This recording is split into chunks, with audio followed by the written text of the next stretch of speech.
नमस्कार। आज मैं आपके समक्ष कुंवर नारायण जी की प्रसिद्ध कविता कविता के बहाने की व्याख्या प्रस्तुत कर रही हूँ। कविता की व्याख्या बताने से पहले मैं कुंवर नारायण जी, जो कि आधुनिक कविता के सशक्त हस्ताक्षर हैं, उनके व्यक्तित्व पर प्रकाश डालना चाहती हूँ। इनका जन्म 19 सितंबर 1927 को उत्तर प्रदेश के फैजाबाद में हुआ था। इनकी प्रारंभिक शिक्षा घर पर ही हुई। कुंवर नारायण जी ने 1950 के आसपास काव्य लेखन की शुरुआत की। इन्होंने कविता के अलावा चिंतन परक लेखन, कहानियाँ और सिनेमा, इसके साथ साथ अन्य कलाओं पर समीक्षाएं भी लिखी हैं। कुंवर नारायण जी ने आत्मजयी जैसा प्रबंध काव्य रचकर भरपूर प्रतिष्ठा प्राप्त की। आलोचक मानते हैं कि उनकी कविता में व्यर्थ का उलझाव तथा अखबारी सतहीपन की बजाय संयम और साफ सुथरापन है। भाषा और विषय की विविधता उनकी कविताओं के विशेष गुण माने जाते हैं। कुंवर नारायण जी नागर संवेदना के प्रमुख कवि माने जाते हैं।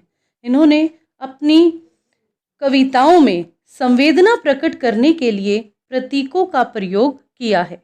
कुंवर नारायण जी को अनेकों पुरस्कारों से नवाजा गया है। कुंवर नारायण जी को व्यास सम्मान, साहित्य अकादमी सम्मान, शतदल सम्मान, ज्ञानपीठ पुरस्कार और 2009 में पद्म भूषण सम्मान से सम्मानित किया गया।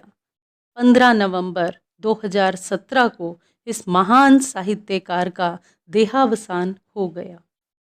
तो आइए अब हम बात करते हैं कुंवर नारायण जी की प्रसिद्ध कविता कविता के बहाने। यह कविता कवि के कविता संग्रह इन दिनों से ली गई है।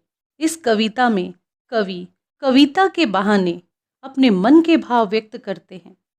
आज के समय में कविता के अस्तित्व के बारे में संशय हो रहा है कि यांत्रिकता के दबाव से भविष्य में कविता का अस्तित्व नहीं रहेगा। कवि ने इस कविता में कविता की अपार संभावनाओं को टटोला है। कविता के बहाने। कविता एक उड़ान है चिड़िया के बहाने। कविता की उड़ान भला चिड़िया क्या जाने। बाहर भीतर इस घर उस घर, कविता के पंख लगा उड़ने के माने चिड़िया क्या जाने। इस काव्यांश में कवि कविता की उड़ान की तुलना चिड़िया की उड़ान से करता है। कवि कविता की उड़ान को चिड़िया की उड़ान से ज्यादा महत्व देता है। चिड़िया की उड़ान के बहाने कविता भी एक उड़ान है, लेकिन चिड़िया कविता की उड़ान भरने की शक्ति से परिचित नहीं है। चिड़िया की उड़ान तो सीमित है, आकाश तक वह उड़ती है, वह निश्चित सीमा तक ही उड़ पाती है, जो बाहर भीतर इस घर उस घर तक सीमित है। लेकिन कविता जब अपने कल्पना रूपी पंख लगाकर उड़ती है तो वह अनंत आकाश तक जा पहुंचती है।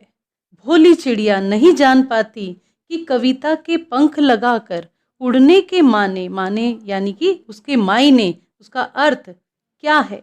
अर्थात चिड़िया की उड़ान सीमित है और कविता की उड़ान असीमित है।